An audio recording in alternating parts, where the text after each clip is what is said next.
बार वंदना, हजार बार वंदना, एक बार वंदना, हजार लाख बार वंदना, करोड़ बार वंदना, लाख बार वंदना। जे हाथ जोड़ गोरानो मेरी वंदना, जे हाथ जोड़ गोरानो। अनंत अनंत शांति के निकेतन शासनपति श्रमण भगवान महावीर स्वामी के पावन चरण रविंदों में हार्दिक भावभीना वंदन नमन।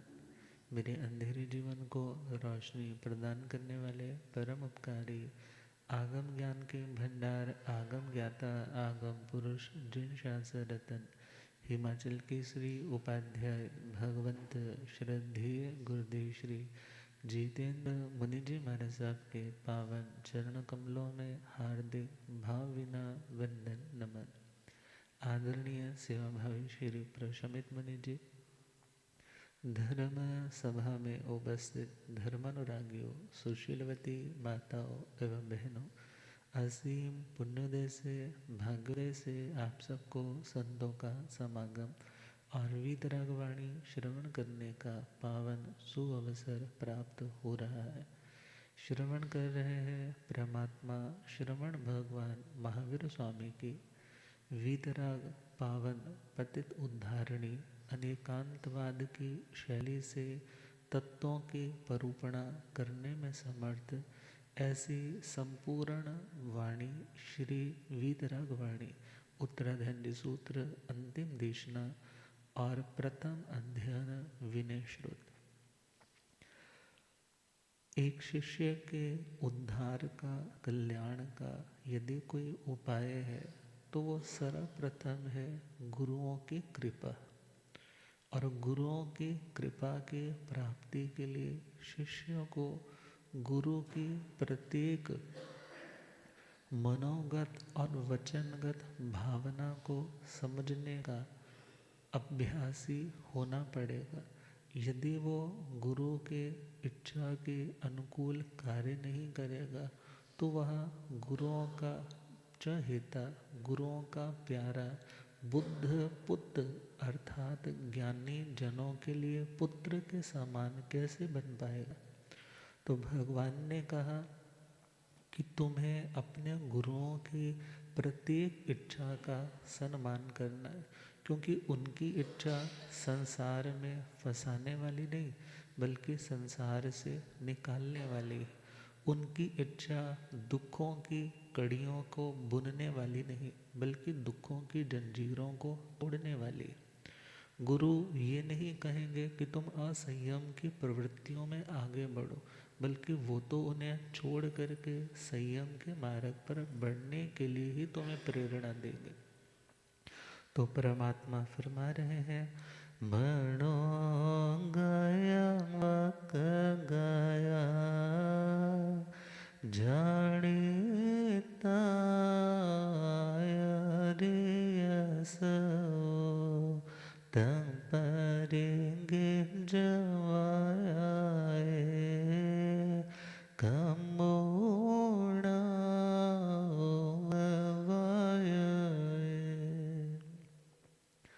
मनो गया वक गया। मनोगत और वचनगत अर्थात मन में आए हुए और वचनों के माध्यम से गुरुदेव के पावन श्रीमुख से निकले हुए जो शब्द है। क्योंकि बहुत बार व्यक्ति अपने मनोगत भावों को शब्दों से बयां कर देता है और कई बार अपने शब्दों से उन्हें व्यक्त करता है। और बहुत बार व्यक्ति जैसा मन से सोच रहा है वैसा ही वाणी से बोलता है। और साइकोलॉजिकली चले तो अक्सर हम जैसा सोचते हैं टाइम आने पर हम वैसे शब्द बोलने भी लग पड़ते हैं। और अक्सर हम वो सोचते हैं जो हम देखते हैं, जो हम पढ़ते हैं, जो हम सुनते हैं, जैसी संगति में उठते बैठते हैं और उसके अनुसार हमारा चिंतन, हमारे विचार, हमारा थॉट प्रोसेस चलने लग जाता है।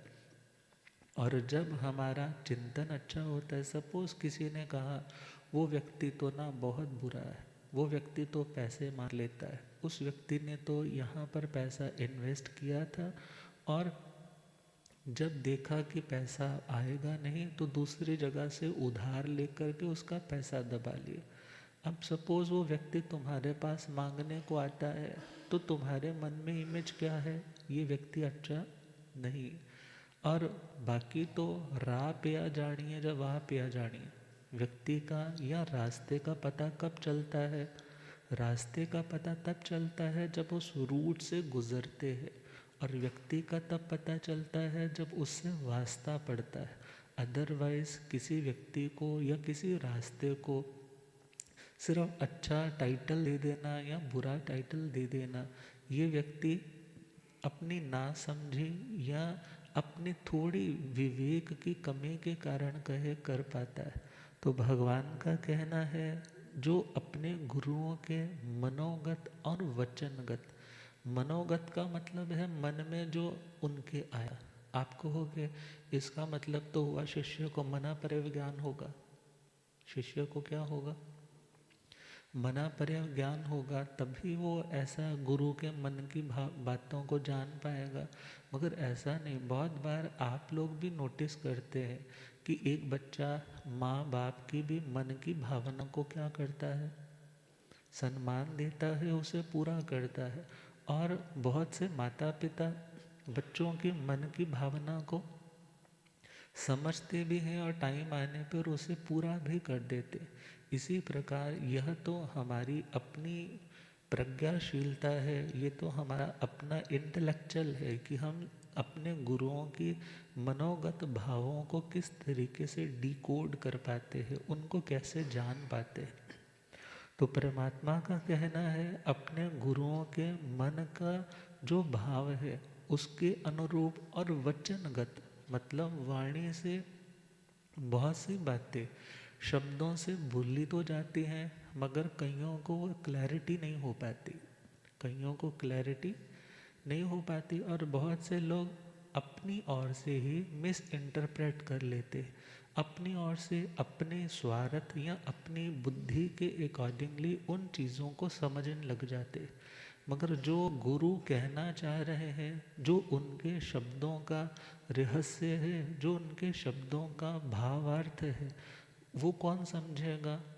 जो विनयशील है, जिसने आगे बढ़ना है और जिसने सपोज आगे बढ़ना नहीं है, जिसने दुख ही दुख उठाने हैं, ऐसे व्यक्ति का चिंतन, ऐसे व्यक्ति की मेंटेलिटी, ऐसे व्यक्ति की समझ भी फिर वैसी ही होती। आप कहोगे उसको कुछ, वो समझेगा कुछ। एक पंडित जी किसी राजा को भागवत पढ़ाने आते थे तो उसमें लिखा हुआ था कि जो तिल भर मांस खाए वो वैतरणी नदी पार ना कर पाए।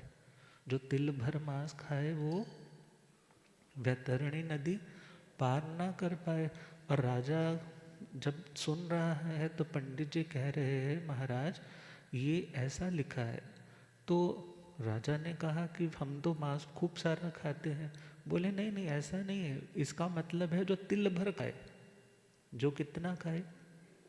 क्योंकि जब तिल भर खाएगा तो ताकत कैसे आ पाएगी? जब ताकत नहीं आ पाएगी तो वैतरणी नदी को पार कैसे कर पाएगा? इसलिए जो पंजाबी जो ना जड़ा दब के खांदा उन्होंने बंदे नो डिगन दा कोई खतरा नहीं है, वो नहीं गिरेगा उसमें। तो ये क्या है? अर्थ का अनर्थ। शास्त्र कुछ कह रहा है मगर अपनी कमजोरी को ढकने के लिए या मेरा स्वार्थ रोजी रोटी चलती रहे तो उसका अर्थ का अपनी इच्छा के अकॉर्डिंगली तोड़ मरोड़ करके क्या कर देना? अर्थ का अनर्थ कर देना। तो कहा कि बहुत से लोग अपनी ही ओर से गुरु महाराज ने तो कुछ कहा, तो अपनी ओर से ही क्या कर लिया, अपनी ओर से ही उसका कुछ अर्थ निकाल लिया कि आप तो यही कह रहे थे। मगर वो व्यक्ति विनयशील नहीं है। विनयशील कौन है? जो गुरुओं के ही मनोगत और वचनगत, मन में जो भाव आया और वचनों से जो बात उनके निकली है, जानीता आय रियसु। और जो शिष्य अपने आचार्य, उत्तम आचार्य के धनी, उत्तम कैरेक्टर के धनी, अपने गुरु महाराज के उन भावों को जानीता, जानीता मतलब जान करके, जानीता मतलब जान करके। अब जान करके करना क्या है? जान करके करना क्या है? बहुत से जानते तो बहुत कुछ है मगर करते वैसा नहीं है। कहा तंग परिगिज वायाहे, उनकी उन भावनाओं को अपनी वाणी के माध्यम से सत्कार दे। क्या दे? सत्कार दे कि हाँ मैं समझा, आप यह कहना चाहते हैं, मैं आपकी इस आज्ञा को ग्रहण करता हूँ, स्वीकार करता हूँ, तहत इति कहता हूँ, जैसा आपने फरमाया वैसा ही होगा। कम्मुणा ओ वाये, और कर्म के द्वारा मीन्स उसे वास्तविकता का रूप देने के लिए अपनी साधना के द्वारा, अपने पुरुषार्थ के द्वारा उनकी उस भावना को चरितार्थ करे। जैसे हम सुनते हैं अंतगर्ज सूत्र में सुलसा गाथा पत्नी ने तपस्या की, एक तरह से अपने हरिनेगमेशी देवता की भक्ति करती है, बहुमान करती है, गिल्ली साड़ी पहन करके प्रतिदिन फूलों से अर्चना करती है इत्यादि उसमें वर्णन आता है। तो फाइनली देवता क्या हो गया? प्रसन्न हो गया। प्रसन्न हो गया तो देवता वहाँ पर पहुँचा और क्या कहा, तुम बताओ क्या चाहती हो। वो तो मनोगत भावना को तो जानता है, मगर फिर भी उसने क्या कहा, आप बताइए आप क्या चाहते। तो जब बोल करके कहा तो उसने कहा कि हाँ वैसे तो तुम्हारे भाग्य में नहीं है, मगर उधर किसके बच्चे?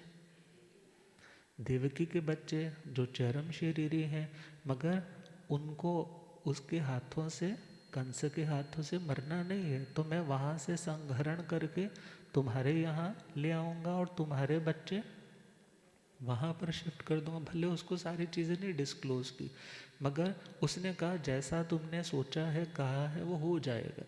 और जब वसुदेव जी के आत्मज बेटे वासुदेव श्री कृष्ण, जब 6 बच्चे तो हो चुके थे, मगर 6 बच्चे 1 बाय 1 2 का ग्रुप बना करके गोचरी लेकर के गए हैं। और उसके बाद जब पता चला है ये बच्चे किसके हैं? देवकी के हैं। मगर मेरे को तो अतिमुक्त मुनि ने क्या कहा था कि ऐसी माता भरत क्षेत्र में नहीं होगी जिसे ऐसे सुंदर सुकुमार नल कुब्बर समाना, उनके नल कुबेर के समान इतने सुंदर बच्चों को जन्म देने का अवसर मिलेगा। तो मन में फिर डाउट हो गया। मुझे तो उन्होंने 8 बच्चों का कहा था, कितने बच्चों का? ये तो कितने थे? 6, और 7वां कौन है? श्री कृष्ण। अब भगवान अरिष्ट नेमि जी के पास पहुंच गए, और जब अरिष्ट नेमि परमात्मा ने फरमाया कि ये 6 बच्चे तुम्हारे ही थे, सारी स्टोरी रिवील कर दी। और 8वां बच्चा अब तो क्लियर हो गया कि 8 बच्चे होंगे। घर आई है, उदास है, श्री कृष्ण महाराज आते हैं, देखा माँ उदास है। ये नहीं है कि माँ को देख करके इग्नोर कर दिया, कोई गल नहीं, होता ही रहता है, बल्कि क्या सोचा, माँ उदास है, माँ ने मुझे आज आशीर्वाद, माँ आज इतनी चीयरफुल नहीं है जितनी मेरे को देख करके इतनी प्रसन्न हो जाती थी, मगर आज माँ किसी और ही चिंता में डूबी हुई। और जैसे ही पूछा तो माँ ने अपनी व्यथा सुना दी। और जब सुनाई है तो उन्होंने फिर क्या किया, पहले तो व्याकृ लब्धि से बच्चे का रूप धारण करके माँ को प्रसन्न करने की कोशिश की, मगर फाइनली श्री कृष्ण भी कितनी देर वहाँ रुक पाते। तो उन्होंने फिर तेला किया, पौषत 3 उपवास किए, देवता की आराधना की, देवता आया। और देवता को क्यों बुलाया? क्योंकि जैसे पहले 6 वाले मेरे भाई, हाँ, क्या हो गए थे? हाईजैक करके ले गए ना, उनको उठा करके ले गए, कहीं दोबारा से ऐसा काम ना हो जाए। परमात्मा की बात पर तो कोई संदेह नहीं है, क्योंकि भगवान अरिष्ट नेमी त्रिकालदर्शी है, सब तरह की घटनाओं को जानने देखने वाले। मगर फिर भी पक्का तो करना है, निमित्त का भी अपना योगदान है, यह सोच करके उसको इनवाइट कर लिया। तो उन्होंने क्या कहा कि आपको कोई खतरा नहीं है, आपका छोटा भाई होगा, मगर जैसे ही युवा अवस्था में आने लगेगा उसको वैराग्य होगा और परमात्मा अरिष्ट नेमि जी के चरणों में क्या बन जाएगा? साधु बन जाएगा। तो अब यहाँ पर समझने वाली बात क्या है, जब देवता आते हैं तो उनकी उस भावना को परिगिज वायाए, उन वो लोग जब अपने वाणी के माध्यम से अपनी बात को बताते हैं तो उसको ग्रहण करते हैं और उसको कर्म से संपादित करते हैं। कर्म से क्या करते हैं? अब एक शिष्य को क्या कैसा बनना है? गुरुओं के प्रति इतना विनयशील, पहला तो उनके मनोगत भावों को समझने वाला बनेगा कि इनको ये बात पहले अच्छी नहीं लगी थी, मैंने की थी, तो अब ये दोबारा मुझे चीज़ रिपीट नहीं करनी। इनका दिल दुखता है, ये रूठ जाते हैं, मुझे गुरु को दुखी नहीं करना। अब इनको ये चीज़ अच्छी लगती है, मुझको ये चीज़ करनी है। क्यों? क्योंकि ये मेरे लिए अच्छी है, इसीलिए इनको अच्छी लगती है। ये नहीं है कि इनकी चॉइस है, मैं ऐसा करूं इसलिए, बल्कि वो मेरे लिए बेनिफिशियल है, इसलिए इनको अच्छी लगती है। तो यह सोच करके वो शिष्य अपने गुरुओं के मन और वाणी के द्वारा जो भी भाव, जो भी वाइब्रेशंस, जो भी स्पंदन निकलते हैं, वो उनको कैच करके समझ पाता है और शब्दों से क्या कहता है, आप जैसा सोच रहे हैं, आप जैसा कह रहे हैं, मैं इसका आदर करता हूँ और इसको जल्दी से जल्दी पूर्ण करने का प्रयास करूँगा।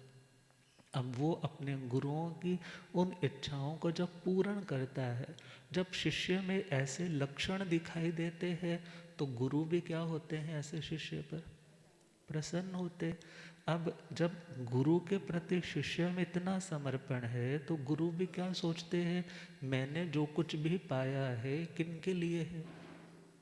ऐसे योग्य विनीत शिष्यों को लौटाने के लिए, क्योंकि मैंने जो पाया था उन गुरुओं का मेरे ऊपर ऋण है, मगर वो ऋण कब उतरेगा? जब मैं उस ज्ञान ध्यान को आगे डिलीवर कर पाऊंगा। तो क्या कहना, गुरुदेव के मन के भावों को जो जानता हो, गुरुदेव के मन के भावों को जो, वो पुण्यवान महाभागी है जो मानता, वो पुण्यवान महाभागी है जो अपना हित गुरु आज्ञा में जो पहचानता, पहचानता, पहचानता, गुरुदेव के मन के भावों को जो जानता हो, वो पुण्यवान महाभागी है जो मान, जो भाई गुरु के दिल को, वो ही मुझको है करना, जो भाई गुरु के दिल को, वो ही मुझको है। दिल दुखा के गुरुदेवों का कैसे होगा फिर तरना, दिल दुखा के गुरुदेवों का कैसे होगा फिर, गुरु नौका भव से पार लगाए मानता, गुरु नौका भव से पार लंघाए, हाँ मानता, हाँ मानता। गुरुदेव के मन के भावों को जो हो, वो पुण्यवान महाभागे है जो। आचार है जिनका ऊंचा, वो आचार्य कहलाए। आचार है जिनका ऊंचा, वो आचार्य। नमो आए रियाणं से भी, गुण इनके ही हम गाए। नमो आए रियाणं से भी, गुण इनके ही हम। अरिहंत सिंध से जोड़े जो ये मानता, अरिहंत सिंध से जोड़े जो ये, हाँ मानता, हाँ मानता। गुरुदेव के मन के भावों को जो हो, वो पुण्यवान महाभागे है जो मान। जो विनयशील वो मन वह वाणी के भाव पहचाने। जो विनयशील वो मन वह वाणी के भाव, वचनों से आदर करके पूरा करने की ठाने। वचनों से आदर करके पूरा, प्रभास प्रभु संग मिल जाए समानता। प्रभास प्रभु संग मिल जाए समान, समानता, समान। गुरुदेव के मन के भावों को जो जानता हो, वो पुण्यवान महाभागी है जो मान। अपना हित गुरु आज्ञा में जो पहचानता, पहचानता,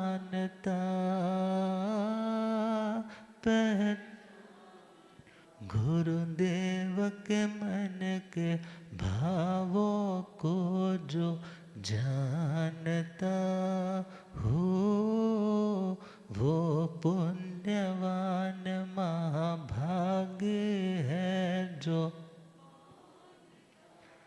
फर्स्ट ऑफ ऑल, जो गुरु की मन की बात को समझ लेता है, कहा उससे भी ज़्यादा सौभाग्यशाली और महाभाग्यशाली पुण्यवान कौन है, जो उसके अकॉर्डिंगली कार्य पूर्ण करने के लिए तैयार हो जाता है। बड़ों की बात समझ में आना ये भी बड़ी बात है। बड़ों की बात समझ में आना ये भी बड़ी बात है, मगर उससे भी और बड़ी बात है कि वो जैसा चाहते हैं ये करो, ये नहीं करो। उसके अकॉर्डिंगली जो कार्य करने के लिए तैयार हो जाता है, ऐसा व्यक्ति अपने दुर्भाग्य को मिटाने वाला, सौभाग्य को बढ़ाने वाला और अंततः इस नाम कर्म के 8 कर्मों से मुक्त होकर के उस परम सिद्ध स्वरूप में पहुंचने वाला होता है। तो विचार करना है, जब परमात्मा को खूनी दस्त लगे थे, गौशाला कौन था? भगवान का कुशिष्य। कैसा शिष्य? कुशिष्य था। भगवान जो कहते थे उसी से विपरीत करना। भगवान कहते कि कुछ मिला है तो उसको क्या रखो, पंजाबी में कहते हैं निग्गे रहो। हाँ, निग्गे रहो मतलब ओछे नहीं बनो। मगर उसने किसको चैलेंज कर दिया? वो वैश्यायन वाल तपस्वी भगवती जी सूत्र में वर्णन आता है कि जुओं का शय्यातर कह करके 1 बार 2 बार 3 बार उसको बोला, तो उसको बुरा लगा। वो तो बेले बेले तपस्या और बाजू प्रलंब बाजू में उठा करके उत्तान बाहु दोनों बाजू आकाश की ओर उठाकर सूर्य को टकटकी लगा करके वो तो साधना कर रहा था तेजोलब्धि की, और तेजोलब्धि थी उसके पास। और उसने जैसे ही छोड़ी है तो उस टाइम बचाव किसने किया? भगवान ने पहले तो नहीं बताया मेरे पास ये साधना है, मेरे पास ये लब्धि है। मगर जब देखा कि इन्होंने मुझे बचाया, घबरा गया, पूछा ये क्या चीज़ थी? तो परमात्मा ने बताया ये उसने उषण तेजो लब्धि का प्रयोग किया था। अरे मैंने किस लब्धि से इसे रोका? शीत तेजो लब्धि से इसका संहरण कर दिया, इसको रोक दिया। तो उसने अपनी उस लेशिया को क्या कर लिया? वापस मोड़ लिया और क्या कहा? प्रभु मैं जान गया, मैं जान गया आपकी शक्ति को, आपकी लब्धि को मैं जान गया। मगर ये उदंड अवनीत ऐसा है कि इसे सबक सिखाना क्या था? जरूरी था। तो परमात्मा से उसने फिर क्या किया? कुरेदने लगा, परमात्मा को कहने लगा कि प्रभु ये लब्धि कैसे होती है? तो परमात्मा ने कहा 6 महीने बेले बेले की तपस्या की जाती है और बस मुट्ठी भर यव इत्यादि अनाज इत्यादि जो प्रासुक है वो लिया जाता है, और उसके बाद फिर सूर्य की अतापना ली जाती है। 6 महीने के बाद साधना सिद्ध हो जाती। तो तो उसके बाद कुछ और भी घटित हुआ जो तिल के पौधे का वर्णन आता है। फिर उसके बाद भगवान को छोड़ करके किनारा कर गया। अब उसे लगा कि दुनिया के लिए तो इतना ही बहुत है, दुनिया ने मगर लान ली, इतना ही बहुत है। तो भगवान से वो साधना उसने प्रैक्टिस कर ली। उसके बाद कुएं की मंडेर पर जो आई हुई दासी थी उसको कुछ चिल्लाया, उसने जब सुना नहीं तो उसको ट्रायल तो लेना था ना, उसको भस्म कर दिया, वो जल गई। अब उसमें तो और ज़्यादा हो गया कि हाँ मैं पावरफुल हो गया। उसके बाद अष्टांग निमित्तों का उसने सीखा। भगवान पार्श्वनाथ जी के मार्ग से ही कुछ जो भट गए साधक थे उन साधुओं से उन्होंने सीखा। तो उसके पश्चात तो वो क्या समझने लग पड़े खुद को कि भगवान तीर्थंकर ही कौन है? तीर्थंकर ही मैं हूँ। मगर फाइनली क्या हुआ? फाइनली क्या हुआ? फाइनली तो संसार का परिभ्रमण कितना लंबा है। तो कहा जो अपने गुरुओं के मनोगत वचनगत भावों को समझ लेते हैं और उसके अकॉर्डिंगली ही काम करते हैं, फिर ऐसे लोग कभी दुख के भागी नहीं बनते। तो आगे परमात्मा फरमाते हैं जो विनयशील है वो तो फिर इस तरह से अपने गुरुओं की बात को समझता है जैसे उसको पहले सब कुछ पता है। जैसे एक बिल्कुल परफेक्ट व्यक्ति किसी काम को समझ के करता है ना, वो भी ऐसे ही हर चीज़ को करने लग जाता है। कौन? विनयशील मीन्स जिसके पास विनय की बुद्धि आ गई। कौन सी बुद्धि? गुरुओं की विनय करते करते, गुरुओं के समीप रहते रहते, क्योंकि आना निदेश करे गुरु न मुव वाया कार्य इंगिया गार संपन्न से विणीयति वुच्चय। तो जो गुरुओं के हमेशा उपपात कारक में समीप रहता है तो उसकी बुद्धि क्या होती है? बुद्धि के पर्दे खुलने लगते हैं। और कहा जाता है ये मत सोच कि खाली गिलास है, ये सोच कि सुराही के पास है, ये सोच कि सुराही के पास है। कभी ना कभी तो भरेगा ना। यदि अच्छे लोगों की संगति में बैठते हो तो कुछ ना कुछ अच्छा आ ही जाएगा। और यदि परफ्यूम्स की इत्र वाली शॉप पर 10-15 मिनट बैठ कर के भी आओ तो कैसी स्मेल आती है कपड़ों से? हाँ, फ्रेग्रेंट हो जाते हैं। और वही जहाँ पर हुक्का बार चल रहा है, जहाँ सिगरेट के कश लगाए जा रहे हैं, जहाँ कोई ना कोई ड्रिंक कर रहा है, वहाँ 15-20 मिनट आधा घंटा बैठ कर आओ तो आपके कोट में से, आपके शॉल में से कैसे स्मेल आने लग जाती। अर्थात संगति अपना असर तो दिखाती है। तो कहा संगति करनी है तो अपने गुरुओं की करें, उत्तम लोगों की करें। तो परमात्मा का कहना, जो उत्तम लोगों की संगति करता है, एक दिन उसमें इतनी ज़्यादा उत्तमता आ जाती है कि उसकी ज़िंदगी में अच्छे कार्य को करना कोई बड़ा टास्क नहीं रहता। वो बड़ी जल्दी से उन चीज़ों को कंजमिट कर पाता है, उन चीज़ों को पूर्ण कर पाता है। तो परमात्मा फरमा रहे हैं, विद्या चोई नेचा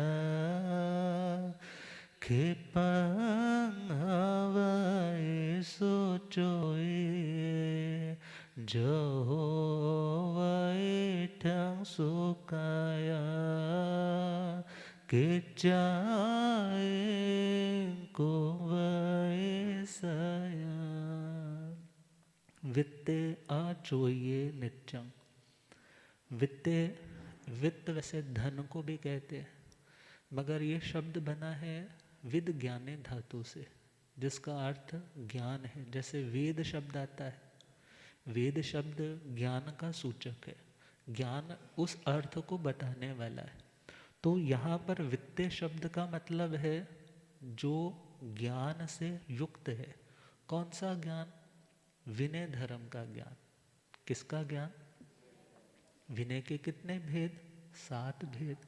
ज्ञान विनय, दर्शन विनय, चारित्र विनय, मन विनय, वचन विनय, काया विनय, लोकोपचार विनय। जो उसको बहुत अच्छी डिटेल से समझ चुका है। नवतत्व वाले तो अच्छे डिटेल से समझ ही लेते हैं, उसमें विनय का इतना अच्छा स्वरूप है। औपपातिक जो सूत्र हैं बहुत सुंदर डिटेल में बताया गया है। तो कहा वित्ते आचोये नित्यं। जो विनीत है, जो विनय धर्म के बेनिफिट्स को जान चुका है, आचोये नित्यं। आचोये का मतलब है उसे किसी ने प्रेरणा नहीं दी, मतलब अभी नहीं दी, पहले तो देते रहे होंगे, मगर इस टाइम उसे काम करने की प्रेरणा न देने पर भी वह नित्यं हमेशा क्षिपंग हवाई सुचोई। क्षिपंग का मतलब क्षिप्र, बड़ी जल्दी से हवाई होता है। सुचोइए अर्थात जैसे किसी को अच्छे से कोई चीज़ समझाई जाती है और वो उस काम को करता है, ऐसे ही विनय की बुद्धि जिसकी विनय धर्म की आराधना करने के कारण जाग चुकी है, ऐसा व्यक्ति बिना समझाए, बिना कहे उन कार्यों को ऐसे करता है जैसे इसको अच्छे से समझाया गया, जैसे इसको अच्छे से समझाया गया है। जो हो वो इट्ठं सुकयं यथोपदिष्टम, जैसे उपदेश दिया, जैसे समझाया, और उसके अकॉर्डिंगली सुकयं मतलब सुकृत, उस कार्य को अच्छे से करना। क्योंकि बहुत से लोग जल्दी तो करते हैं मगर अच्छे से नहीं करते, जिन्हों पंजाबी च कहते ना फाहा वड्ड करना। हाँ, काम करना है तो किस तरीके से करें? अच्छे से करें। अच्छे से कब करोगे? जब बड़ों की बात को अच्छे से सुना होगा, उनको आदर दिया होगा, उसके अकॉर्डिंगली काम करने का अभ्यास किया होगा। यदि सपोज हम अपनी, पंजाबी में कहते हैं ना, अपनी लात ऊंची रखनी है, तो फिर मम्मी तो बोल रही है कि बेटा इस चीज़ को ऐसे बनाते हैं। हाँ मेरे को तो पता ही था, मेरे को तो पता ही था। तो एक बार घर पे मेहमान आ गए तो क्या कहा, बेटा आज खीर बना लेना। अब खीर बनाई तो कहने लगे बेटा इसमें मीठा सोडा भी डलता है थोड़ा। हाँ हाँ मैंने पता है। तो क्या कर दिया उसमें, अब मीठा सोडा भी डाल दिया। अब बेटा इसमें थोड़ी सी ना लाल मिर्च ऊपर से डालना, बहुत सुंदर लगता है। तो उसने वो भी डालता, और क्या कहा, ये तो मैंने पहले ही पता है। अब डाल तो दिया, मगर उसके बाद जिन्होंने भी खाया दस्त भी लग गए। खाते सार सबने ये भी बोला ये किस मूर्ख ने बनाया है, उसको यही नहीं पता कि खीर कैसे बनती है, उसमें चीनी डलती है। अब उस व्यक्ति का तिरस्कार क्यों हुआ? क्योंकि उसने बड़ों की बात को, अब बड़ों की बात को सुनना, बिकॉज वाई का listen to yours elders advice, not because they are always right, but because they have more experiences of being wrong in their life. अपने बड़ों की बात को सुनो इसलिए नहीं कि वो हमेशा करेक्ट होते, हमेशा ठीक होते, बल्कि इसलिए सुनो क्योंकि उन्होंने ज़िंदगी में बहुत बड़ी बड़ी गलतियां कमिट की भी हो सकती है, मगर उसके कारण उन्होंने जो लेसन सीखे हैं वो लेसन्स हमें फ्री में मिल जाएंगे।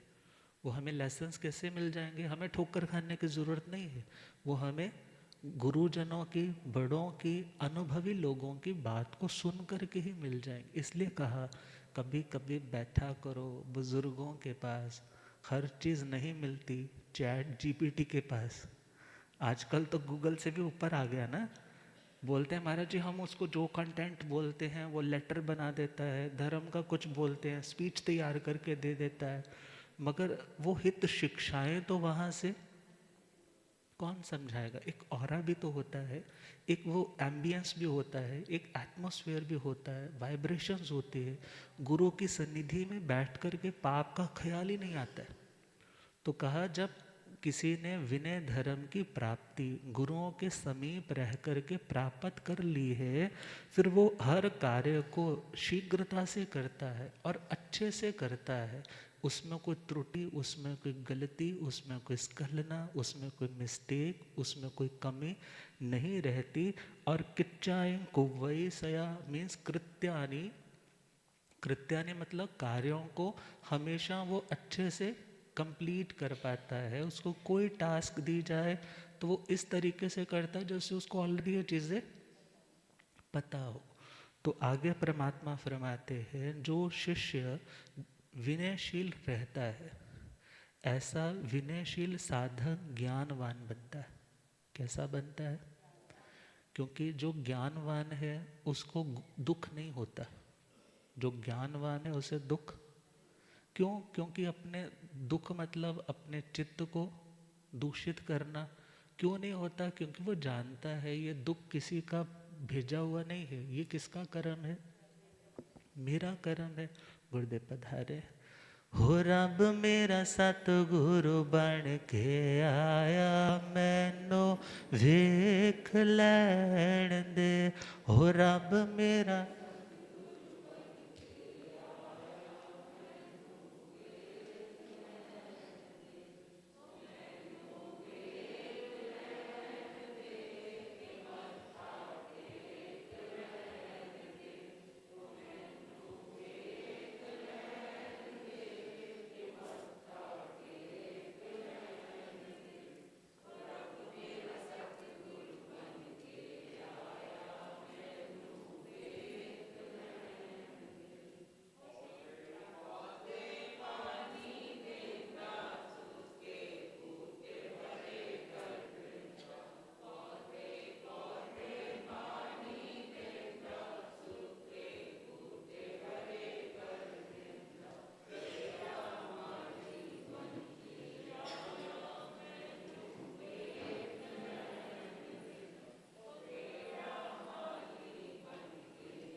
हो रब मेरा सतगुरु बन के आया, हो मैनू वेख लैण दे के मथा, हो मैनू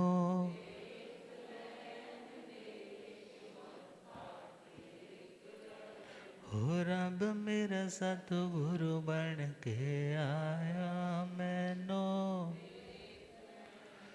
भूलिया गम ज्ञाता गम पुरजन शासरतन हिमाचल केसरी उपाध्याय भगवंत श्रद्धे गुरुदेव श्री जितेंद्र मणि जी। तो अगली गाथा कल करेंगे। अब श्रद्धेय गुरुदेव अपने मंगलमय जिनवाणी का अमृत रसपान हम सभी को करवाएं। इन्हीं भावनाओं के साथ ओम शांति।